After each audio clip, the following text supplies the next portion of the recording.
Go. Recording in progress. Hello, my name is John David Rodale. We're doing a roundtable discussion right now for UMGC IT project management final exam. Today is the 7th of August and it is 2:10 p.m. The year is 2021. To introduce the people that are joining us. The first one is Steve Albavera, and he's with us from the Security Forces Squadron. And our second visitor is Jessica Vizcaino. She's also from my own unit and from the Security Forces Squadron.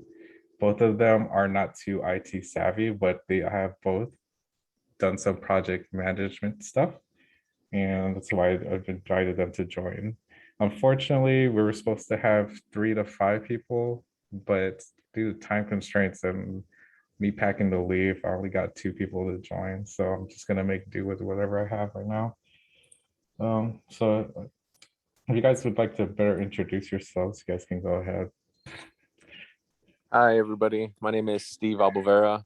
Been in the military 15 years, been in several bases, been in charge of different sections, usually within each section in charge of anywhere to 20 to 30 personnel, multiple projects, multiple deployments, multiple experience. So happy to be here and assist you today.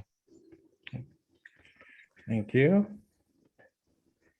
Hi, I'm Jessica Vizcaino. Can you hear me? Yes. Okay. So I've been in the military for about 12 years. I actually got introduced to project management probably at a very young age. I used to do Homes for Humanity, and I learned from there at a small age, like the organization that it takes and a little bit what entails with project management from the outsider in, and then joining the military, being tasked with various projects for different individuals in the aspect of reaching goals at a small level that can affect the unit or to a wing level program, which will affect the entire Air Force.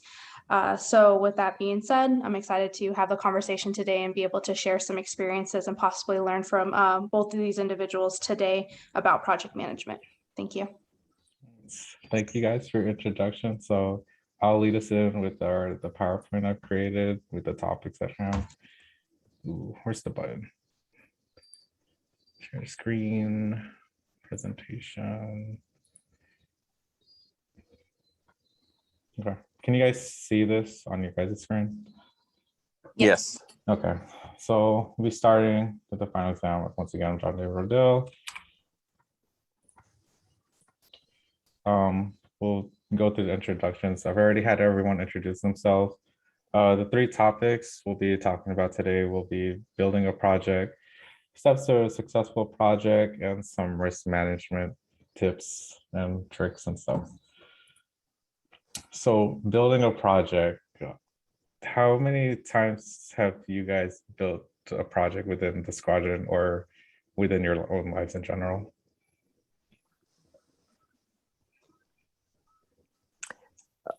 Several times. Each installation, each base has their own mission. So you have to tailor what you're doing to that specific base, that specific squadron, and then even further, that specific section you're working for. So usually when you start a new job or they move you, you kind of want to build your own project to begin with, because you want to put your own little spin to it, as long as it's meeting all the requirements and it's getting out a good product. So that's cool. How about you? Yeah. I would definitely agree with Sergeant Albavera. I think anytime you go to a new installation or a new section, you're essentially building a product. I mean, the ultimate product is yourself, right? So you got to make yourself better constantly. So that is a project that you constantly work on so that you can make those around you better as well. I think to number it down, I think it just depends, because like we said, projects can go from different sizes to, hey, I'm going to create this memorandum that is going to make everyone's life easier, to, okay, I'm going to build this from scratch that is going to affect the next 5 to 10 years of this section or of these people, like, and instill that type of knowledge into them. So I think it's a continuous thing that you're building a project that is a never ending goal sometimes. Thank you. As we've seen in the textbook, there's all kinds of projects, right? We have like IT projects or even simple ones. Building a fence is a project. Go getting grocery or filling up your fridge could be a type of project. So when we were building these kinds of projects, there's a point to them. They're supposed to fulfill a need. So when you're building a project, it's important that you know what the project is supposed to fulfill. Does it fit within the organization's mission? And what is the intended scope of the project? So the scope is something um, like I think I've told them this already, like we're trying to build a fence around a building. Um, just to keep critters out, and it could be as simple. There's some times when you can experience scope creep, and that's when you were like building this fence, but then you want to add extra stuff. You want to make it a white picket fence, and you start adding other things. You want to keep the birds off the top of the fence, so you start putting spikes on it, or you start putting walls or layers of fabric on it so you can't see out of the fence, when the whole intended time that when the whole scope of the project was just to build a fence to keep the critters out. So I'm going to ask the group, has there been times that you guys experienced scope creep within your own project management duties? So I personally have here in the past few months, actually, Jessica Vizcaino actually provided us with some tablets for our unit for our responding patrols that are on the road to use as guides. So we use a lot of references, a lot of like textbook that they have to use to ensure they're doing the correct stuff out on scene. If they respond, if there's a traffic violation, they want to verify that that is the correct verbiage, the correct violation before they cite someone. So the initial plan was to get all that information into a tablet. That was a good idea. And then we came up a little bit more. It's like, okay, let's add a map to it. Before we knew it, we showed it to our bosses, our managers, and they liked the idea. And they said, well, is there a way that our patrols can now incorporate and start filling out forms on there? So that's the next project we're doing. So I think that kind of leads into the scope creep. The initial product was just to assist the people with regulations. And now we are adding more forms that they can fill out on scene. And then they took it a little bit further, saying, well, can we hook up a wireless printer to it now, Bluetooth it, so we can print them out? So it just keeps adding a little bit more, when the initial intent in the beginning was just to give the regulations to the patrol so they can use it as a training aid or as an aid to further their job. Oh, yeah, it's exactly what I was talking about. I've actually helped seeing what was happening with these tablets with Steve Albavera, and the tablets were a great success. I think they've been a great success in helping our patrols get all the information they need. But it started that there are times when it started to bleed over into what the original intended purpose of it was for, and it's turning into like, should it turn into the be all end all computer for everyone when it's supposed to be used for forms or whatever the original intended purpose was. So thanks for sharing that story. Sorry, Jessica Vizcaino, do you have an experience with scope creep? I do. So when I talk about like plan scope management, so something that I'm actually working on right now is sitting down with our new boss, our commander, and it originally started with me just wanting to clean out our warehouse. So we have a warehouse that houses over $5 million, and there isn't really a secure means of being able to have controlled items to ensure that they're in certain locations so they're not messed with. We also have a lot of space and extra products that we don't use, but we haven't necessarily gotten rid of properly. So there's proper means of how we have to do that. So the sit down with the commander originally was like, hey, what do we have? What do we have in the warehouse and what do we need? And the simple objective is like, we need to clean it out. So now we've kind of gone through where we collected the requirements of what needs to be within the warehouse. And then we went down into, okay, well, if we clear this out, then we can make space for this. So now we're optimizing our space as well. So the whole point of it originally was like, let's just, what do I have and what do I don't need, and can we get rid of it? And now we kind of went down a rabbit hole of, all right, well, since we are going to be getting rid of this and we have this space, can we optimize the space by either building a gym, or can we make this into a training area to better benefit our co-workers and whatnot. So when we started doing that, we created the work breakdown structure for monitoring and controlling this whole process. And because of that, I think we kind of got a better product because of the planning the scope process. So our scope just kind of widened in a sense. Okay. But did it widen it like for a good purpose, or is it starting to like creep out of control? I mean, it depends who you ask. I'm gonna go ahead and say it's getting a little out of control. Just in the aspect is there's a lot of ideas. So I think that everyone kind of has an input on what they would like to do. So I think like when you start getting more members who are participating in the project who weren't originally in it, didn't see where it started from the beginning. So now they just see where it's at now and where it can be to benefit them. So I think you get into the whole diversity of now you have different stakeholders who are having a say instead of the original stakeholder themselves. Well, that's a good segue into our next section. Steps into building a successful project. Here's a little thing that I found. We've been talking about this all year through our discussions. Initiation, conception. Most important part is like the planning and communication with stakeholders. So Jessica Vizcaino just talked about other new stakeholders getting involved. How do you deal with communicating to the original stakeholders in terms of project management?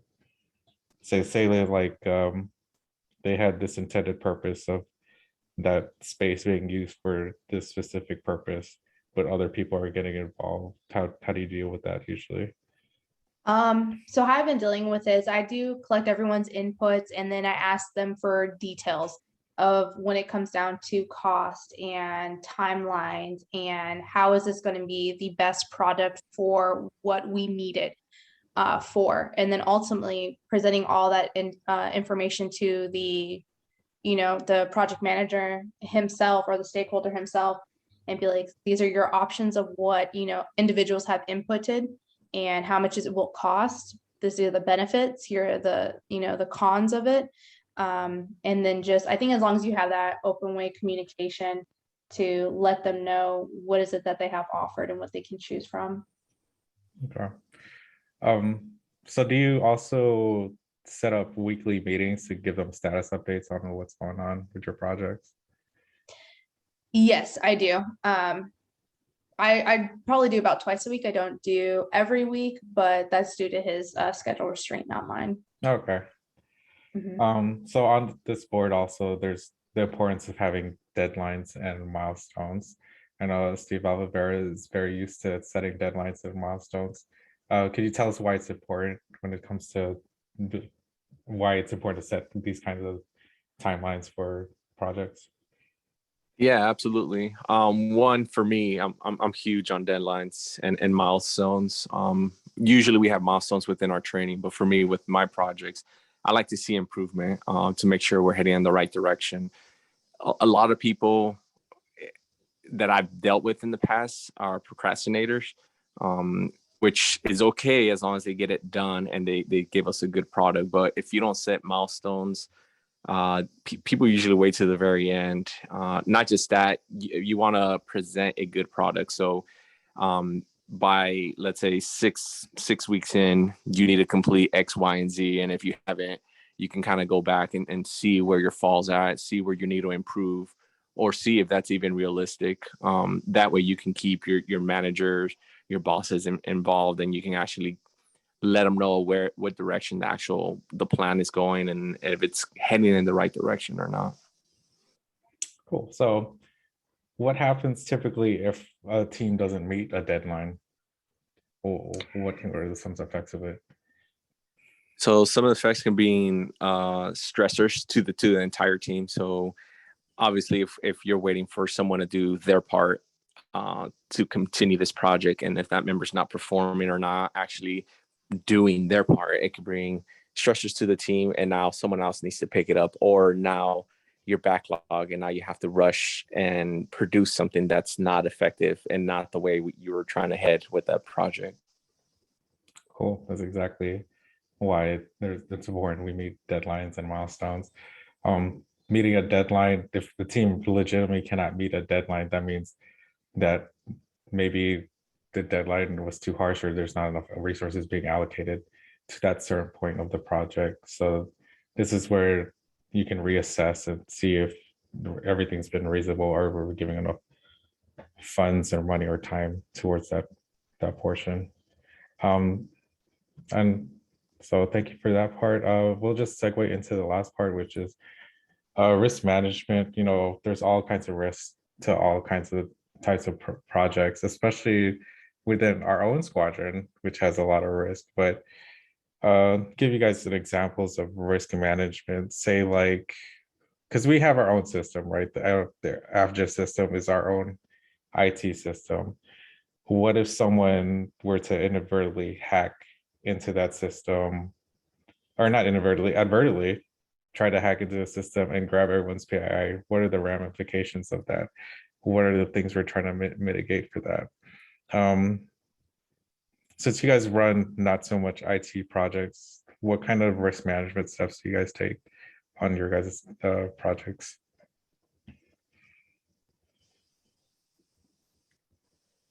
Or if you guys run risk management at all? So I actually do run a little bit of IT. So being that I am the alternate UDM, so I do have to deal with secret documents and classifications and stuff like that. So I would say there's a significant risk that I have to take whenever being in a secure room, reading those documents, analyzing them, and then transferring that information to, excuse me, my bosses and what's required of our squadron. A simplistic example would be, here's a notification. You need these 4 members to go to this location by this time and get all of this done within the next 48 hours. Or even like something I would say that I recently experienced was, hey, this person is not assigned to your unit, but they're, deploying on behalf of security forces because they had the shred, and they're an officer. We need you to gather all of their information, or all of their required equipment within the next 48 hours so that they can leave. And it's like, all right, so you got to kind of like run around, and then because they're not assigned to your unit, you have to be like, you have to talk to your senior leaders and like, are we allowed to give this individual these items to go downrange to do their job? And how do I do this in the most effective and efficient way possible? So, and then just making sure like you're securing like that only the individuals who need to know, and definitely trying to, I think the hardest part is being able to transfer that information to the leaders, knowing that their schedules are busy as already. So trying to communicate with them can sometimes be difficult. Definitely. Cool. I think that just sounded like a mixture of risk reduction and a risk acceptance, in which you try to like give them more items in order to reduce the risk so they don't get messed up when they go downrange, and then just accept what happens and let upper leadership, or in project management terms, like stakeholders take all the hit as you continue. I guess, yep. So I'd like to thank you guys for joining this group discussion. For the most part, it's been really fun. I would thank you guys for all your time, and I will stop the share real quick and stop recording.